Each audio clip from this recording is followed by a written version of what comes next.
Salam sejahtera bagi Bapak, Ibu, dan saudara-saudari sekalian.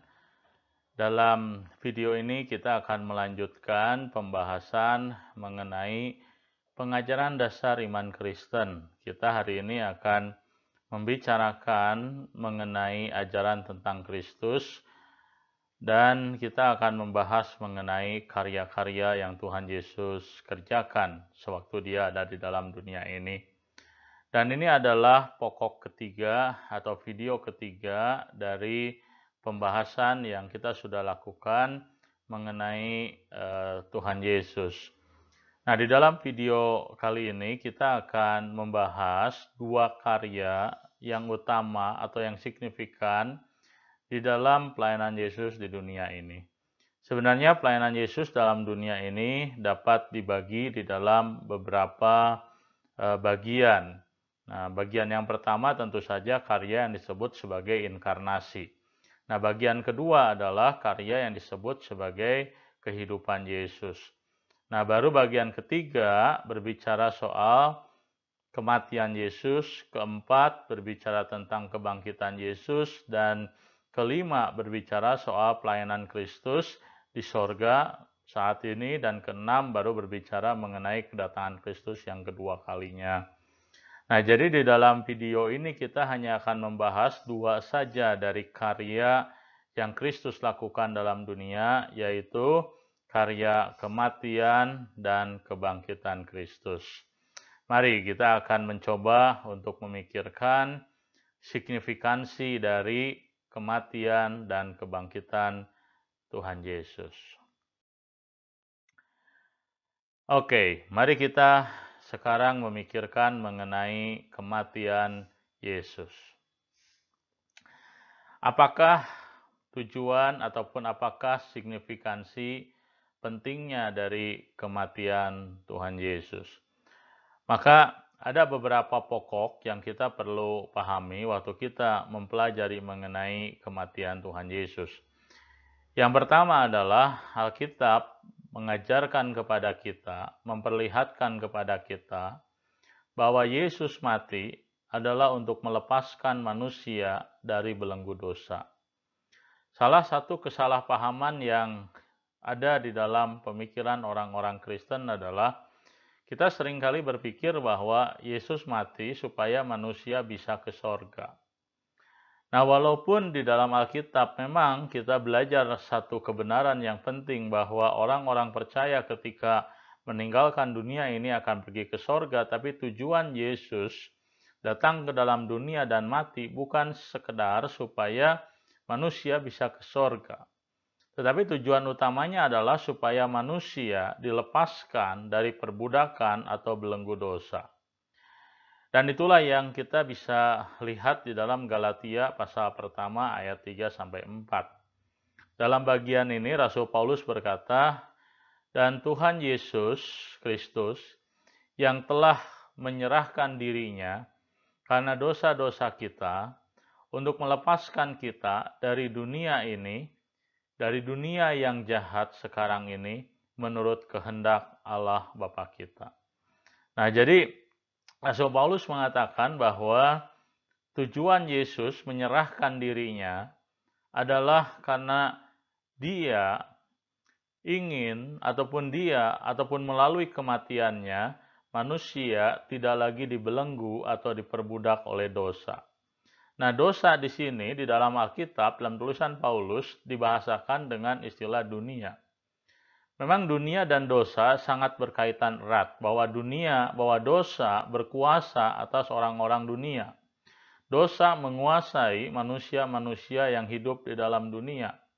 Itulah sebabnya maka ketika Rasul Paulus berkata bahwa Yesus datang menyerahkan dirinya untuk melepaskan kita dari dunia yang jahat, maka istilah dunia yang jahat menunjuk kepada dosa. Nah, kenapa manusia perlu dilepaskan dari dosa? Jawabannya sederhana, karena dosa memperbudak dan membelenggu kehidupan manusia. Dosa membuat manusia terpenjara, membuat manusia tidak bisa taat kepada Tuhan, bahkan tidak bisa merespons anugerah Allah melalui sebuah pertobatan dengan dirinya sendiri atau dari dirinya sendiri. Nah, dosa itu membelenggu kehidupan manusia. Dosa itu memperhamba. Maka jikalau kita membaca Alkitab, kita melihat bahwa orang berdosa digambarkan sebagai budak dari dosa. Nah, itu berarti Yesus datang dalam dunia menyerahkan dirinya dengan satu tujuan, supaya Anda dan saya tidak lagi hidup dalam perbudakan dosa. Artinya tidak lagi dikendalikan oleh dosa. Maka Yesus mati. Nah, waktu Yesus mati di Golgota, maka dalam kematiannya, dia mematikan dosa. Dalam kematiannya, dosa dikalahkan. Artinya dosa tidak lagi berkuasa dalam kehidupan orang-orang yang ada di dalam Tuhan. Nah, itulah makna pertama atau signifikansi yang pertama dari kematian Yesus. Bahwa Yesus mati, untuk apa Yesus mati? Yesus mati untuk melepaskan manusia dari perbudakan dosa. Lantas, apa hal yang lain yang menjadi signifikansi daripada kematian Yesus? Mari kita mempelajari aspek yang kedua. Dalam aspek yang kedua, kita belajar bahwa kematian Yesus dalam kehidupan kita atau Yesus mati untuk apa? Untuk memperlihatkan betapa besar kasih Allah kepada kita. Untuk menunjukkan bahwa Allah itu mengasihi kita, menyatakan kasih Allah kepada kita. Nah, jika kita membaca Yohanes 3 ayat 16, di sana kita belajar sebuah kebenaran yang penting. Di sana dituliskan, karena begitu besar kasih Allah akan dunia ini, sehingga ia telah mengaruniakan anaknya yang tunggal, supaya setiap orang yang percaya kepadanya tidak binasa, melainkan beroleh hidup yang kekal. Nah, di dalam pergulatan manusia dengan keberdosaannya, kita bertanya, apakah Tuhan betul-betul mengasihi kita? Apakah Tuhan mengasihi manusia yang berdosa? Kalau Tuhan mengasihi manusia yang berdosa, pertanyaannya apakah buktinya? Apakah tandanya? Memang di dalam Alkitab diperlihatkan berulang kali bahwa Tuhan itu mengasihi manusia yang berdosa. Misalnya saja, sewaktu Adam dan Hawa mereka jatuh dalam dosa, mereka kedapatan dirinya telanjang, dan mereka tidak tahu harus melakukan apa dengan ketelanjangan diri mereka. Maka Tuhan dikatakan di dalam Alkitab membuatkan pakaian bagi manusia.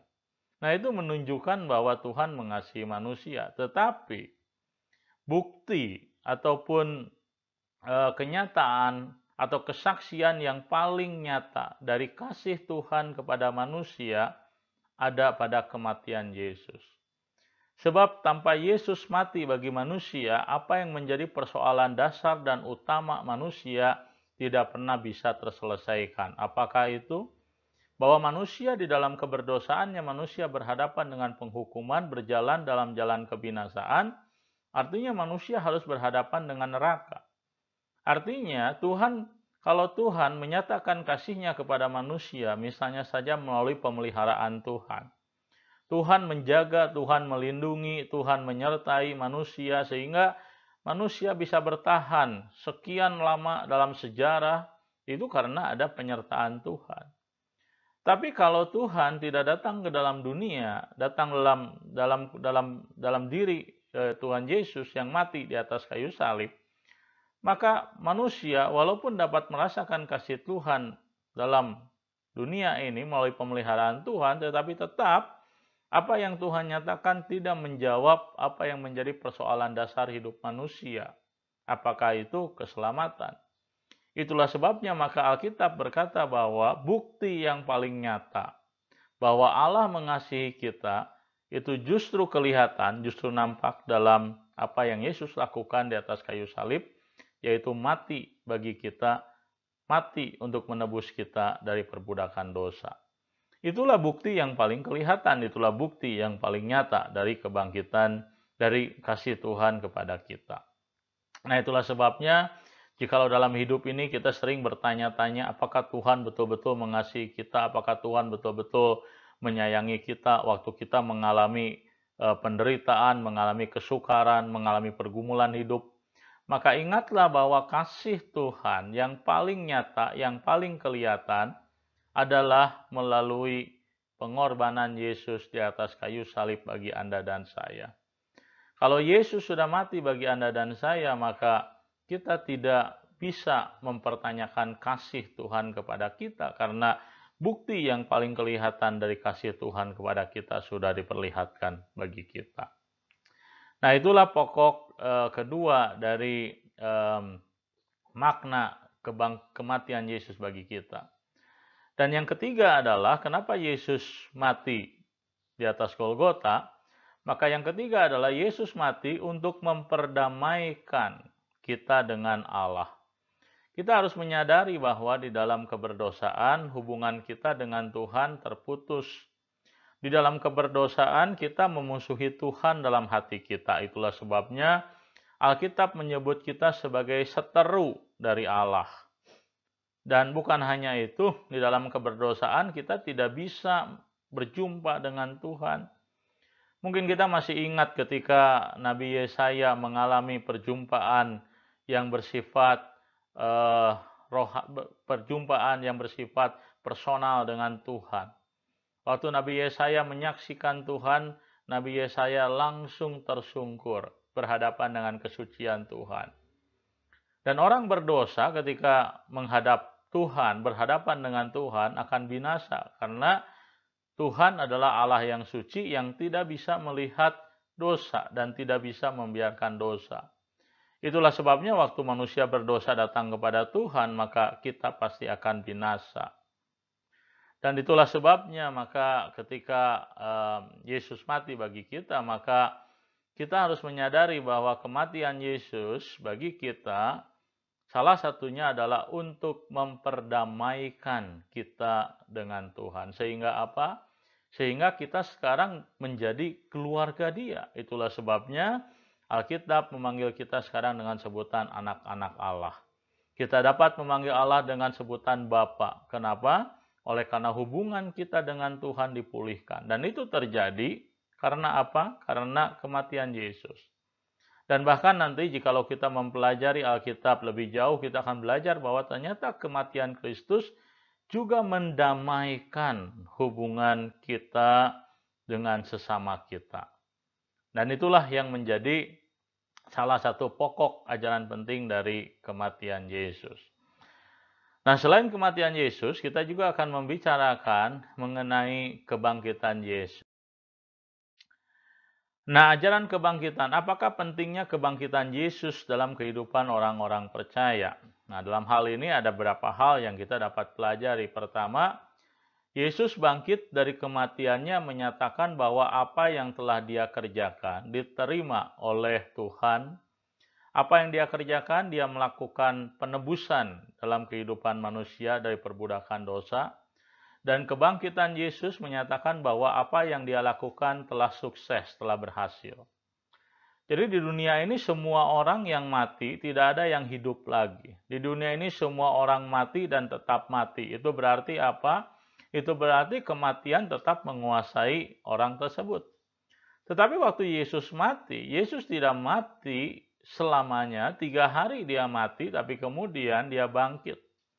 Nah, kebangkitan Yesus menyatakan apa? Menyatakan bahwa apa yang Dia lakukan untuk menyelesaikan persoalan dosa manusia sudah selesai, sudah tergenapi, sudah berhasil. Dosa sudah dikalahkan, maut sudah dikalahkan. Itulah sebabnya maka Yesus bangkit, menunjukkan bahwa maut tidak lagi berkuasa. Bukan lagi tidak berkuasa atas dirinya, tapi juga tidak berkuasa atas semua orang percaya.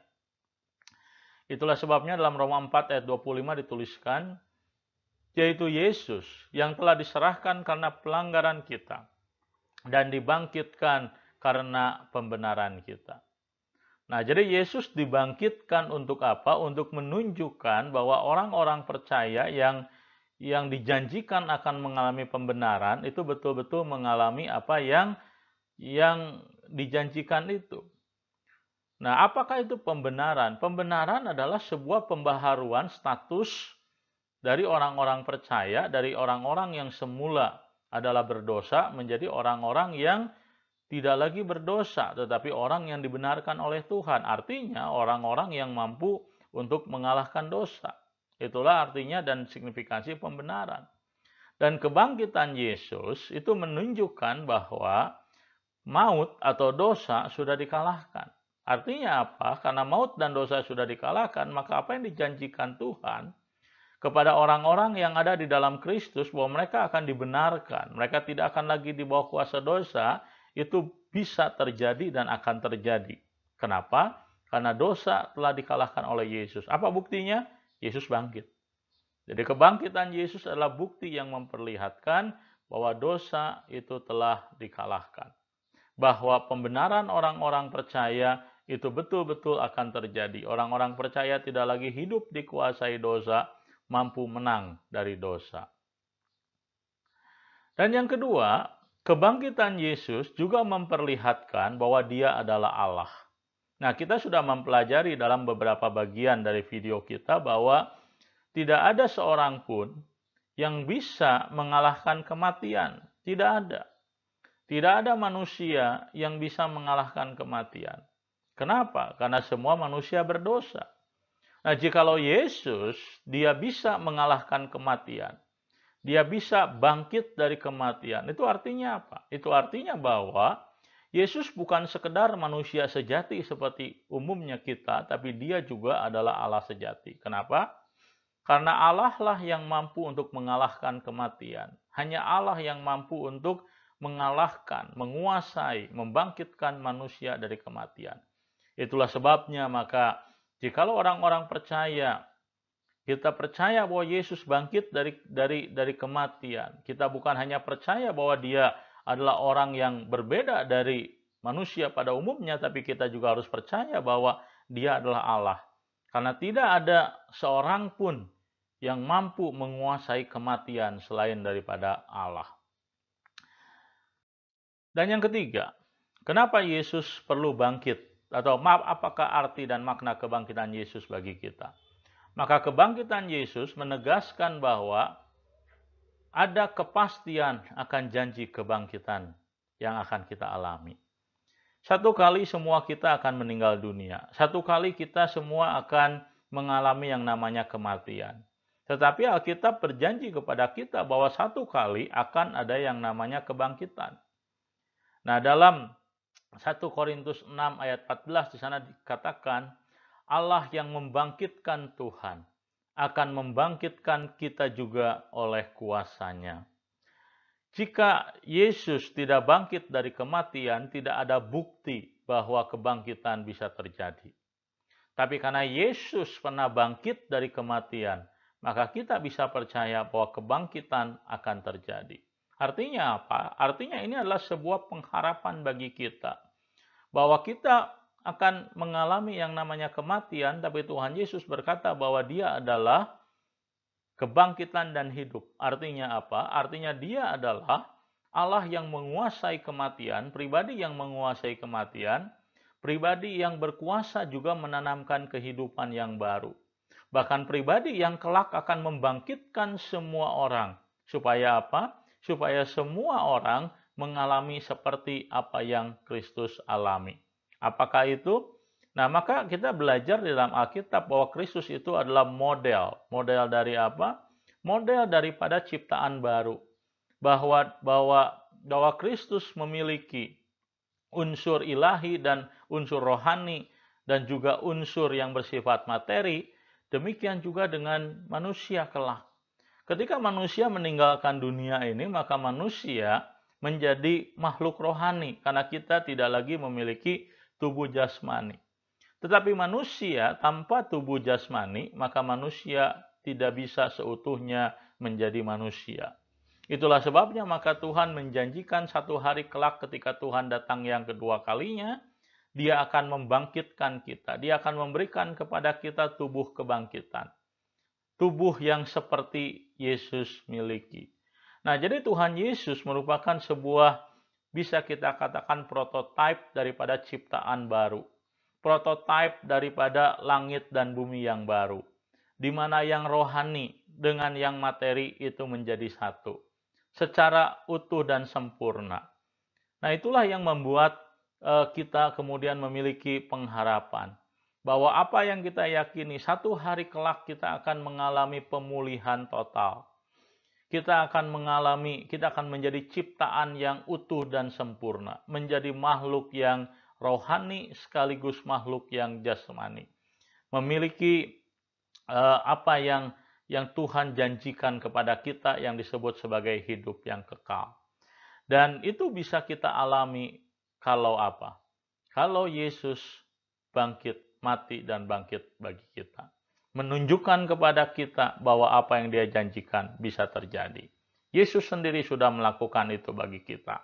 Artinya apa? Ini bukan omong kosong, bukan sesuatu yang kita boleh anggap sepele, boleh kita anggap cerita isapan jempol, tapi ini adalah sebuah bukti yang Tuhan sendiri tunjukkan kepada kita. Lantas apa yang kita bisa pelajari dari ajaran mengenai kematian dan kebangkitan Yesus? Pertama, kematian dan kebangkitan Yesus menegaskan kepada kita bahwa dosa telah dikalahkan. Kematian dan kebangkitan Yesus memperlihatkan kepada kita orang-orang percaya tidak lagi dikuasai oleh dosa. Itulah sebabnya orang-orang percaya tidak boleh lagi hidup dalam dosa. Kita memiliki kelemahan-kelemahan manusiawi dalam dunia ini. Waktu kita percaya kepada Tuhan, tubuh kita, daging kita, keadaan kita lemah. Kita tidak menyangkali itu. Tetapi kita tidak lagi dikuasai oleh dosa. Artinya apa? Artinya kita bisa menang atas dosa dan kita tidak boleh membiarkan diri kita kembali diperbudak oleh dosa. Kenapa demikian? Karena kita harus tahu bahwa dosa itu menghancurkan kehidupan kita. Nah, waktu orang-orang percaya jatuh dalam dosa, orang-orang percaya itu seperti kalau digambarkan itu, maka kita itu seperti seorang pecandu yang mengalami kecanduan heroin. Kita pernah, orang yang mengalami kecanduan heroin pernah mengalami bahwa heroin itu menghancurkan hidup dia. Heroin itu menggerogoti hidup dia. Heroin membuat hidup dia menjadi tidak berarti, tidak bermakna, dikendalikan. Tetapi ketika seseorang mulai dilepaskan dari pengaruh heroin, tetap ada keinginan untuk menikmati nikmatnya heroin.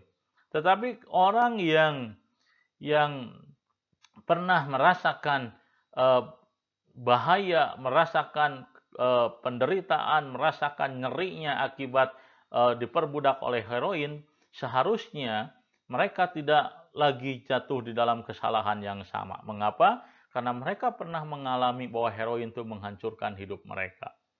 Nah, seharusnya orang-orang percaya waktu kita dilepaskan dari perbudakan dosa, kita memiliki sikap yang sama. Kita mungkin pernah merasakan nikmatnya dosa.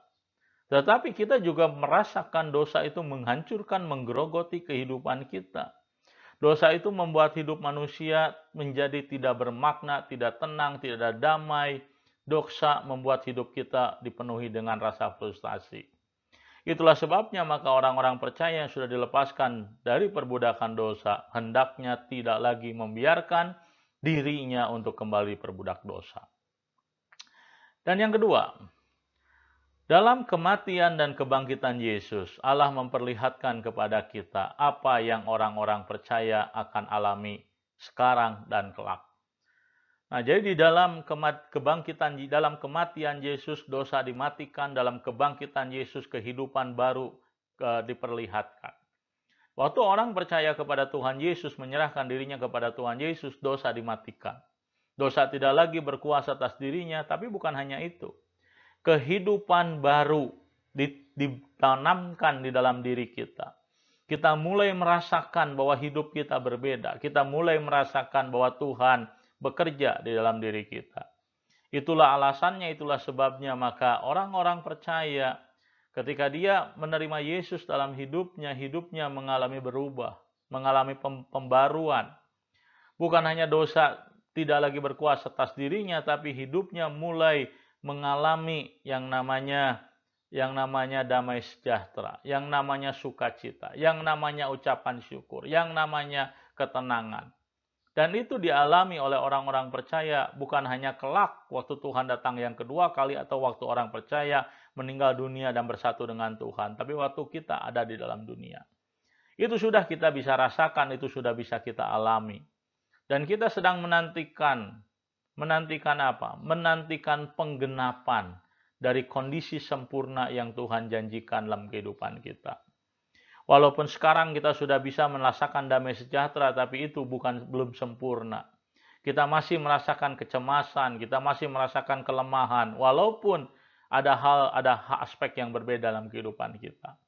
Itulah sebabnya kita menantikan satu hari kelak ketika Tuhan datang yang kedua kali, atau ketika kita kembali berjumpa dengan Tuhan setelah melewati pintu kematian, hidup kita akan dipulihkan, hidup kita akan menjadi jauh lebih baik, jauh menjadi sempurna. Itulah alasannya maka kematian kebangkitan Yesus sangat penting di dalam keselamatan hidup orang percaya. Pembaharuan hidup dari orang percaya ditentukan oleh apa yang Tuhan Yesus kerjakan di kayu salib, mati bagi kita, mati membinasakan dosa dalam kehidupan kita, mengalahkan dosa supaya tidak lagi menguasai hidup manusia, dan bangkit untuk memberikan hidup yang kekal, bangkit untuk memberikan kehidupan baru bagi manusia. Kiranya pelajaran kita hari ini mengenai kematian dan kebangkitan Yesus menolong kita untuk semakin mengasihi Dia, semakin rela hidup bagi Tuhan. Setiap hari menyerahkan diri, mempercayakan diri, dan melayani Tuhan dengan setia. Tuhan memberkati Bapak, Ibu, dan saudara-saudari sekalian. Amin.